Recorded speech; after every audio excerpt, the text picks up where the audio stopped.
15 अगस्त 1947 भारत गुलामी की जंजीरों से आजाद हुआ।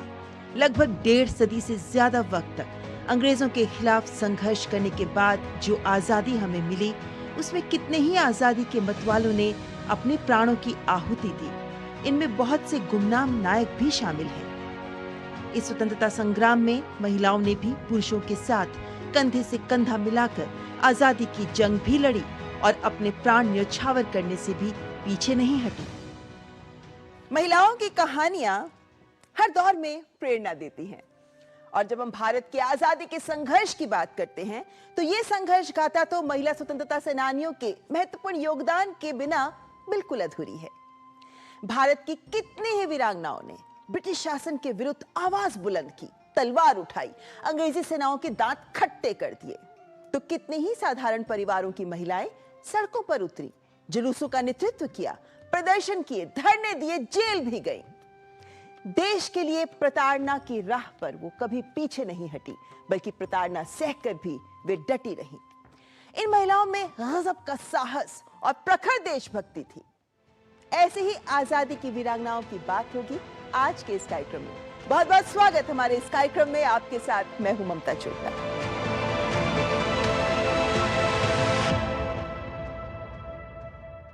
आजादी के संग्राम की बात करें तो 1857 का संग्राम वो संग्राम था जिसे आजादी का पहला संग्राम माना जाता है, लेकिन इसके पीछे अंग्रेजों के खिलाफ दशकों से सुलग रही वो ज्वाला थी जिसे देश के अलग अलग हिस्सों में उठ रही विरोध के बगावती सुरों ने हवा दी, जिसमें कितनी ही वीरांगनाएं भी शामिल थी।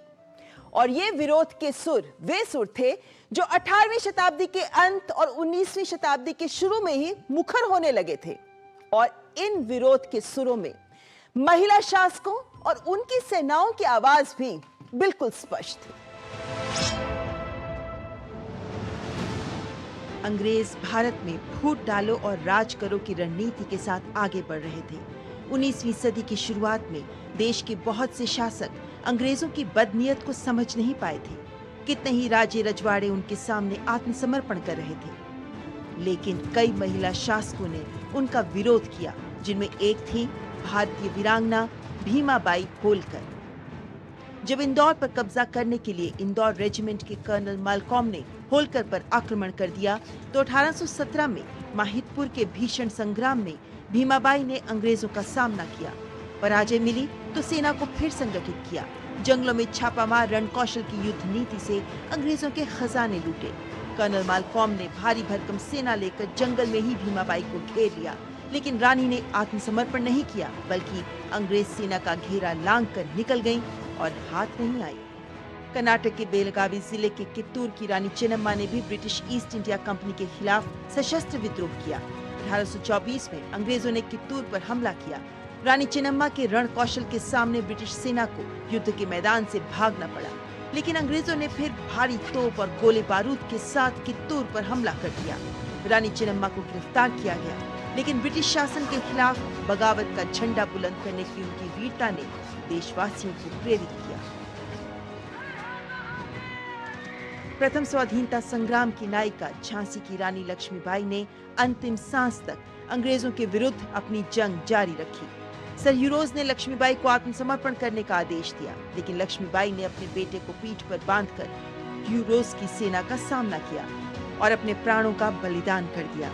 इस संग्राम में लक्ष्मीबाई का साथ दिया रानी की महिला सेना दुर्गा दल की सेनापति झलकारी बाई ने, जिन्होंने उनका भेष धारण कर वीरता से लड़ते हुए अंग्रेजों को चकमा दिया। अपने प्राण देकर लक्ष्मीबाई के प्राणों की रक्षा की।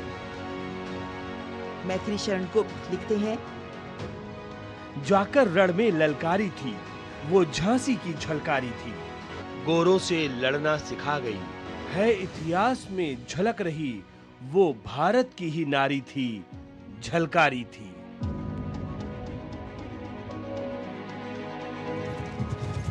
1857 की क्रांति में अवध की क्रांतिकारी रानी बेगम हजरत महल ने लखनऊ में क्रांति का नेतृत्व किया। आलमबाग की लड़ाई के दौरान अपने जाबाज सिपाहियों के साथ दिन रात युद्ध किया। पराजय के बाद अवध के देहात में चली गईं और वहां भी क्रांति की चिंगारी सुलगाती रही। उनके सैनिक दल में तमाम महिलाएं शामिल थी, जिन्होंने अंग्रेजों से जमकर लोहा लिया। वहीं रामगढ़ की रानी अवंतीबाई लोधी ने अंग्रेजों को रोकने के लिए राज्य के आसपास के राजाओं, परगनादारों, जमींदारों और बड़े मालगुजारों का विशाल गुप्त सम्मेलन रामगढ़ में आयोजित किया, जिसकी अध्यक्षता गढ़पुरवा के राजा शंकर शाह ने की। राजा शंकर शाह को अंग्रेजों ने जब मृत्यु दंड दे दिया तो रामगढ़ राज्य में विद्रोह भड़क गया। अंग्रेज सेनापति वॉडिंगटन को कई मोर्चों पर हार मिली। आखिरकार कई गुना सेना लेकर उसने फिर चढ़ाई की। युद्ध में रानी को गोली लगी। अपने आप को घिरता देख वीरांगना अवंतीबाई लोधी ने रानी दुर्गावती का अनुकरण करते हुए अपने आप को देश के लिए बलिदान कर दिया। वीरांगनाओं में दो कैटेगरी थी। एक तो जो राज्य सत्ता से संबंधित थी, जिनका राज्य था, साम्राज्य था, अपने साम्राज्य को बचाने के लिए उन्होंने युद्ध किया। उसी समय साधारण परिवारों से लोग आए। मालाबार की एक अम्मा चेरियन थी जो काफी क्रांतिकारी महिला थी।